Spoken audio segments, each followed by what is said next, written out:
Chapter 8. Marilla Adopts Twins.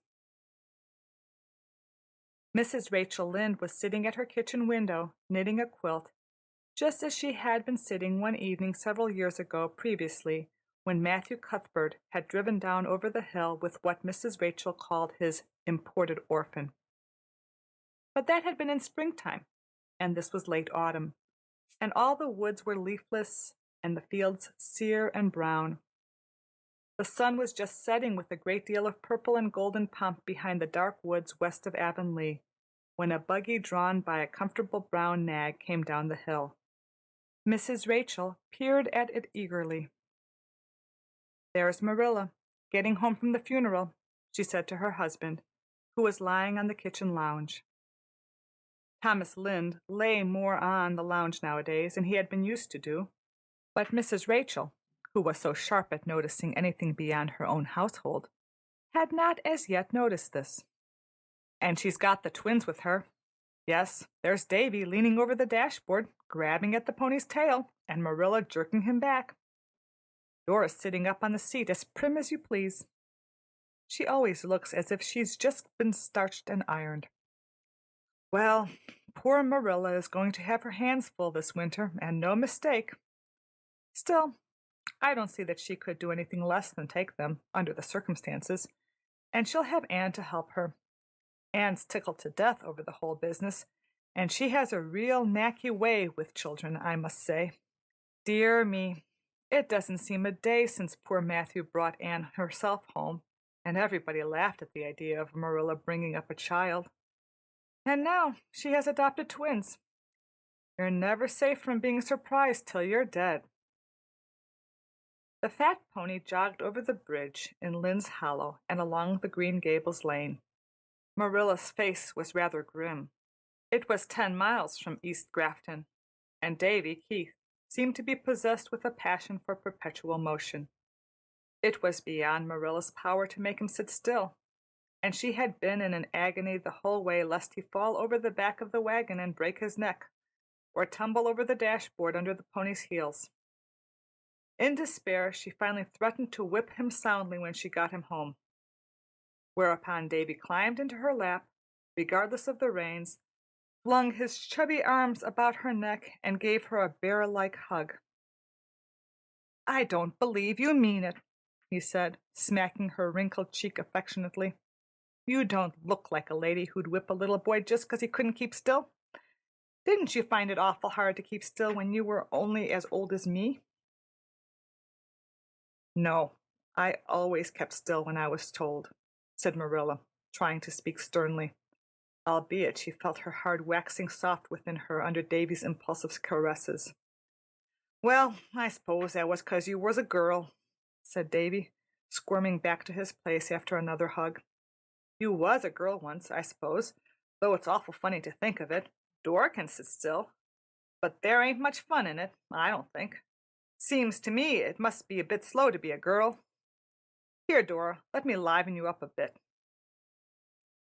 Davy's method of livening up was to grasp Dora's curls in his fingers and give them a tug. Dora shrieked and then cried. "How can you be such a naughty boy, and your poor mother just laid in her grave this very day?" demanded Marilla despairingly. "But she was glad to die," said Davy confidentially.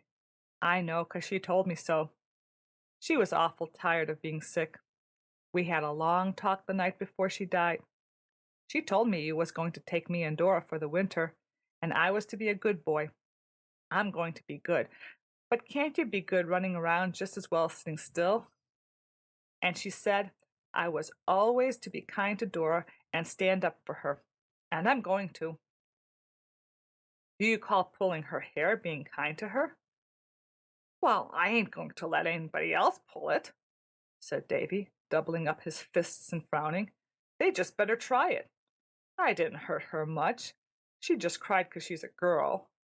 I'm glad I'm a boy, but I'm sorry I'm a twin. When Jimmy Sprott's sister counterlicks him, he just says, 'I'm older than you, so of course I know better,' and that just settles her. But I can't tell Dora that, and she goes on thinking different from me. You might let me drive the Gigi for a spell, since I'm a man." Altogether, Marilla was a thankful woman when she drove into her own yard, where the wind of the autumn night was dancing with the brown leaves. Anne was at the gate to meet them and lift the twins out. Dora submitted calmly to be kissed, but Davy responded to Anne's welcome with one of his hearty hugs and the cheerful announcement, "I'm Mr. Davy Keith." At the supper table, Dora behaved like a little lady, but Davy's manners left much to be desired. "I'm so hungry I ain't time to eat politely," he said when Marilla reproved him. "Dora ain't half as hungry as I am. Look at all the excise I took on the road there. That cake's awfully nice and plummy. We haven't had any cake at home for ever so long, 'cause Mother was too sick to make it, and Mrs. Sprout said it was as much as she could do to bake our bread for us. And Mrs. Wiggins never puts any plums in her cakes. Catch her! Can I have another piece?" Marilla would have refused, but Anne cut a generous second slice. However, she reminded Davy that he ought to say thank you for it. Davy merely grinned at her and took a huge bite. When he had finished the slice, he said, "If you'll give me another piece, I'll say thank you for it." "No, you have had plenty of cake," said Marilla, in a tone which Anne knew, and Davy was to learn to be final. Davy winked at Anne, and then, leaning over the table, snatched Dora's first piece of cake, from which she had just taken one dainty little bite, out of her very fingers, and, opening his mouth to the fullest extent, crammed the whole slice in. Dora's lip trembled, and Marilla was speechless with horror. Anne promptly exclaimed with her best schoolma'am air, "Oh, Davy! Gentlemen don't do things like that." "I know they don't," said Davy, as soon as he could speak, "but I ain't a gentlem." "But don't you want to be?" said shocked Anne. "Course I do. But you can't be a gentlem till you grow up." "Oh, yes, you can," Anne hastened to say, thinking she saw a chance to sow good seed betimes. "You can begin to be a gentleman when you are a little boy, and gentlemen never snatch things from ladies, or forget to say thank you, or pull anybody's hair." "They don't have much fun, that's a fact," said Davy frankly. "I guess I'll wait till I'm a grown-up to be one." Marilla, with a resigned air, had cut another piece of cake for Dora. She did not feel able to cope with Davy just then. It had been a hard day for her, what with the funeral and the long drive. At that moment she looked forward to the future with a pessimism that would have done credit to Eliza Andrews herself. The twins were not noticeably alike, although both were fair. Dora had long, sleek curls that never got out of order. Davy had a crop of fuzzy little yellow ringlets all over his round head. Dora's hazel eyes were gentle and mild. Davy's were as roguish and dancing as an elf's. Dora's nose was straight. Davy's was a positive snub. Dora had a prunes and prisms mouth. Davy's was all smiles, and besides he had a dimple in one cheek and none in the other, which gave him a dear, comical, lopsided look when he laughed. Mirth and mischief lurked in every corner of his little face. "They'd better go to bed," said Marilla, who thought it was the easiest way to dispose of them. "Dora will sleep with me, and you can put Davy in the west gable. You're not afraid to sleep alone, are you, Davy?"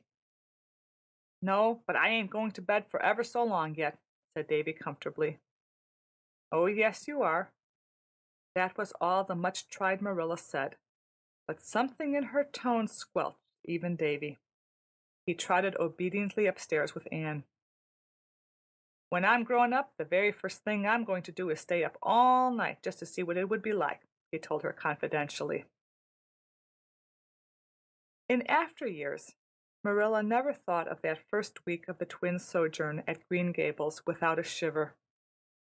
Not that it was really so much worse than the weeks that followed it, but it seemed so by the reason of its novelty. There was seldom a waking minute of any day when Davy was not in mischief or devising it. But his first notable exploit occurred 2 days after his arrival, on Sunday morning, a fine warm day, as hazy and mild as September. Anne dressed him for church, while Marilla attended to Dora. Davy at first objected strongly to having his face washed. "Marilla washed it yesterday, and Mrs. Wiggins scoured me with hard soap the day of the funeral. That's enough for 1 week. I don't see the good of being so awful clean. It gets lots more comfortable being dirty." "Paul Irving washes his face every day of his own accord," said Anne astutely. Davy had been an inmate of Green Gables for a little over 48 hours, but he already worshipped Anne and hated Paul Irving, whom he had heard Anne praising enthusiastically the day after his arrival. If Paul Irving washed his face every day, that settled it. He, Davy Keith, would do it too, if it killed him. The same consideration induced him to submit meekly to the other details of his toilet, and he was really a handsome little lad when all was done. Anne felt an almost maternal pride in him as she led him into the old Cuthbert pew. Davy behaved quite well at first, being occupied in casting covert glances at all the small boys within his view, and wondering which was Paul Irving. The first 2 hymns and the scripture reading passed off uneventfully. Mr. Allen was praying when the sensation came. Loretta White was sitting in front of Davy, her head slightly bent and her fair hair hanging in 2 long braids, between which a tempting expanse of white neck showed, encased in a loose lace frill. Loretta was a fat, placid-looking child of 8, who had conducted herself irreproachably in church from the very first day her mother carried her there, an infant of 6 months. David thrust his hand into his pocket and produced a caterpillar, a furry, squirming caterpillar. Marilla saw and clutched at him, but she was too late.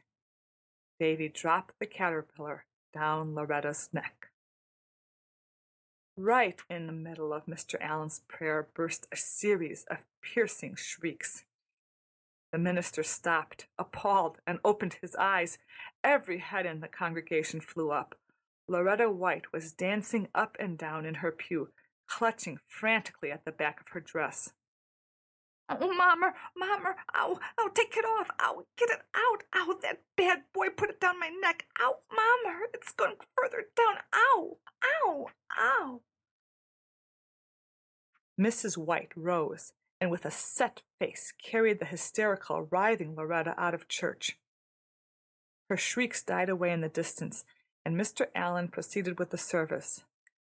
But everybody felt that it was a failure that day. For the first time in her life, Marilla took no notice of the text, and Anne sat with scarlet cheeks of mortification. When they got home, Marilla put Davy to bed and made him stay there for the rest of the day. She would not give him any dinner, but allowed him a plain tea of bread and milk. Anne carried it to him and sat sorrowfully by him while he ate it with an unrepentant relish. But Anne's mournful eyes troubled him. "I suppose," he said reflectively, "that Paul Irving wouldn't have dropped a caterpillar down a girl's neck in church, would he?" "Indeed he wouldn't," said Anne sadly. "Well, I'm kind of sorry I did it then," conceded Davy. "But it was such a jolly big caterpillar. I picked him on the church steps just as we went in. It seemed a pity to waste him.